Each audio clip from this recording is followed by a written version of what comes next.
it's so fun just listening to how you talk about that space, because it almost doesn't even sound like a business. It sounds like a place you went to hang out. Yeah, it was a big time, man. It was a lot of fun. I really enjoyed it. You did too. Yeah. We were never sick unless like we're really ill. No, you never got sick. You never did. I don't think I changed a thing. I knew early on, like even when I was working here part-time there, when I first started, I knew this was what I was going to do. Because every said, what do you do? So I'm going to work for my dad and my grandfather. I knew it. Yeah. The hours were really shitty, but I'm telling you, but you got used to it. You used to wake up at 2. I used to wake up at 3:30, get to the store for 4 o'clock in the morning for newspaper deliveries, do all the 100 contracts, the couriers being at 5 to pick them all up. And it was fun. Yeah. Were you able to leave the work at work, or even when you were together as a family? No. The work came home with you, believe me. Oh yeah. We'd get home, bring home the day, the deposit, then their newspapers, and they'd say, oh, what'd you do today? So it's always constant, and then he'd call and say, well, you know what you could do when you get to the store tomorrow? Do this and this. And so it was always such shop talk. Yeah, shop talk. Do you credit this place and this environment for like shaping your personalities? Definitely. Yeah, definitely. Well, from what I remember, grandfather, he had very dry humor, Irish humor. And then dad, we're very sarcastic, very dad jokish, puns here and there. And then we were just talking in the car that we, in the lineups of grocery stores, we talk to people. And some of my friends were like, why are you talking to these people? You don't know them. I said, I'm used to this. I'm used to talking to people. So the retail is in our blood. So we talk to anybody. You know, with my new job now, I'm used to talking to people. I don't have to learn that. It's already in my blood. And so it's easy to be the conversation. So that's what makes it fun. We have fun at any kind of party, you know, so even funerals. I love that. Like, the influence of this place is so obvious to me as you talk about it. And it makes me wonder, like, when did you come to that place of thinking about needing to close it? It was last year, right? The first one was when we were celebrating our 65th anniversary. And I said, when are we going to close this place? You know, and Dad says, I don't know. I said, I'm thinking 75 would be a good number, you know? He said, yeah, okay. A couple of years went by, then COVID hit, and this, that. And right the first year in, I said, close. I said, there's nobody downtown. I said, now's the time. And then the government, you know, was hinting that, oh, they're going to come back, So we said, well, let's hold on. But then they were not coming back. And then we saw our account dwindling. And so that's when we started really talking about how the end's coming. And we have to do something else because we want to be able to leave here and have something of worth when we left. And so now we're leaving with our memories, which is good, but I'm just saying, you know, yeah, it's okay. We're going to be okay. We're going to be fine. Try not to think about it too much because it's sad, but it's good. Were those hard conversations to have for the two of you? Yeah, it was. I was still hoping to work a little longer. I'm 50, so I was more hopeful than I was that they were going to come back. Yeah, I was, because I really did like it. You know what I mean? I wanted to kid you. We're naive, you know? Younger and naive. It just hit me like a ton of bricks because it's so empty. I'm still stunned by it because I haven't been here in such a long time. Like you say, my sister's been doing all the work here. So I think I've had a bit more processing time because I'm cleaning it all out. I sold the cabinets, I'm selling the stock. I know I'm not going to get what I want, but anyhow, we'll get something. Well, I now want to know, like, how did your family react to when you told them that, you know, you had made this decision? Our mom was all right because she had retired a long time ago and she saw how it was getting hard for us to run the business for her and I. And Dad, I think Dad was all right with it too. Like he told us, like we were hard to make that decision because you have the guilt of thinking that you didn't succeed the family business. But he said, he goes, your grandfather would be proud of you guys. You're standing in this space of so much family history, of so much stories, of so much laughter. Just the full experience. What are you holding on to from this store? Like, what is the legacy of Comerford's for you? Oh my goodness, what a question.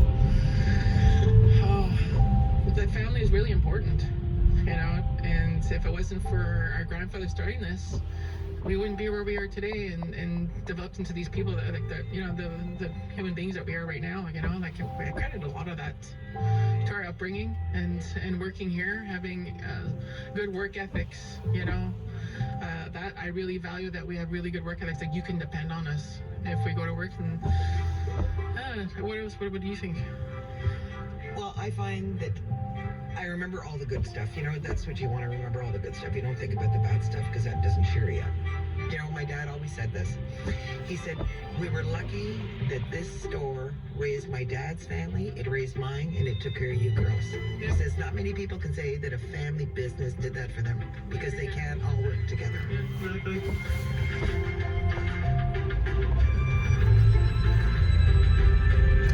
There is a picture of Anne and Lucy holding a picture of the generations of Comerfords that put their blood, sweat, and tears into making this business last for the 75 years that it did.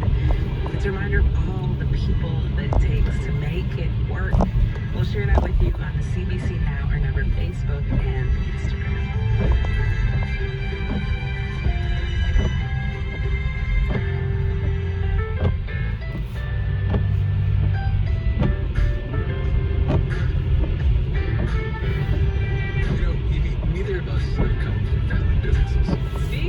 Yourself, Trevor, because I shared a paper route with my brother for a whole summer and he did not pay me a dime. So I know the pain of family business betrayal. Take him to court. Over the years, though, we have been a part of many stories of families working together, and you can go back and you can hear all of them, plus all of our past Now or Never seasons, wherever you download your podcasts. Yes. In some ways, this show feels kind of like our family business. And it couldn't happen without our Now or Never producers / family members. Big thanks to Bridget Forbes, Gloria Mateo, Amanda Putz, Sarah Tate, and Andrew Friesen. I'm Trevor Devine. And I am Ifi Chiwetewu. And we will see you when we next open the store.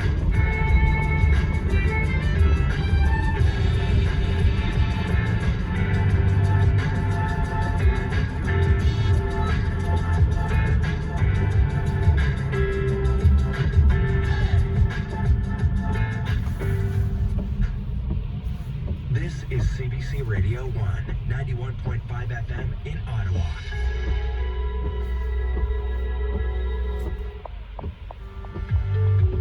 If it matters to you, it matters to Ottawa Morning, the most listened to morning show in the city.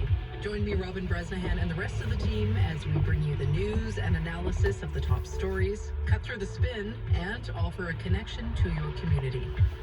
Tune in weekdays from 5:30 to 8:30 a.m. on CBC Radio 1 and on the CBC Listen app.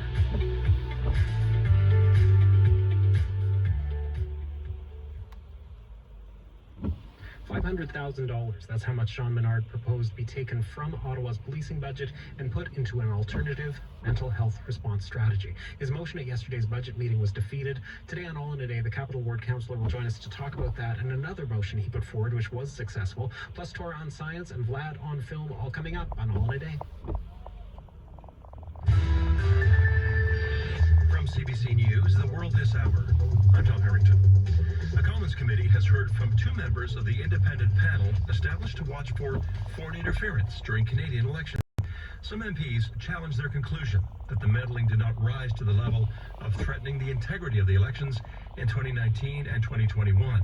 Conservative MP Michael Cooper questioned panel member and Foreign Affairs Deputy Minister David Morrison. It's a threshold that almost renders the process useless.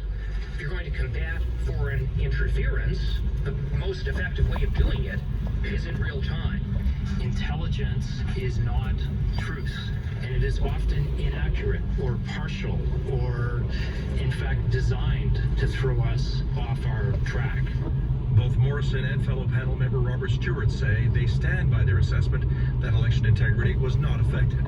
Opposition parties are demanding a public inquiry into foreign interference, but have yet to agree on how it would work. The RCMP have confirmed an avalanche near the BC-Alberta border killed 3 skiers yesterday. 4 others were injured. 9 skiers and a guide were caught in the avalanche while on a heliskiing trip. Aaron Collins reports from the community of Invermere, BC. The good news is that those injured people believed to have been flown here to the hospital in Invermere are expected to survive. Now the big question will be, of course, should those people have been in the backcountry at all? This has been a bad year for avalanche in this part of the world. The snowpack has been really weak, and mild weather is causing officials to warn anyone even thinking about heading into the backcountry here to think twice and to take an avalanche beacon if they do decide to go. So a tragic accident here, but potentially one that could have been avoided.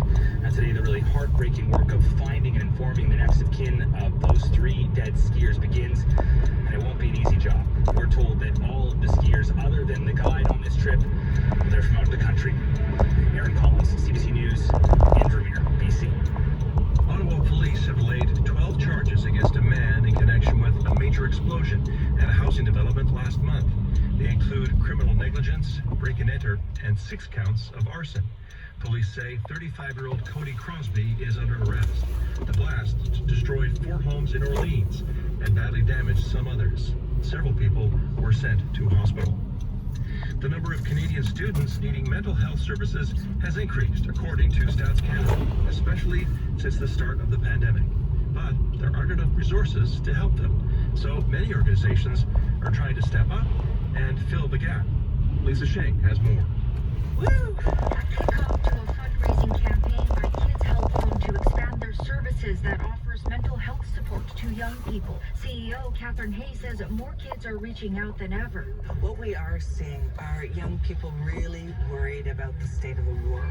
What hasn't kept pace with the increase in need? The resources to help them. Girtika Jayaganesha started her own organization connecting peers with counselors virtually when a friend reached out for help. It breaks my heart in a sense when I see so many people are in a situation where this help is something that they rely on. There aren't enough counselors, according to Tracy Viancourt, who studies children's mental health. It's really expensive to train clinicians, future clinicians. There's not a lot of spots. A long-standing problem exacerbated by the pandemic.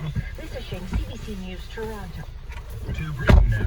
So I have found a significant missed opportunity to take action that might have prevented the attack. That is the conclusion of John Saunders, who chaired the inquiry into the Manchester bombing in May 2017.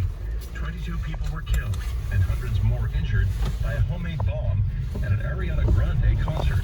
The third and final report into the bombing says intelligence services received information about the attacker prior to the bombing, but officials failed to act swiftly enough to prevent the tragedy. And that is your World This Hour. For CBC News, I'm Tom Harrington. Thanks for listening.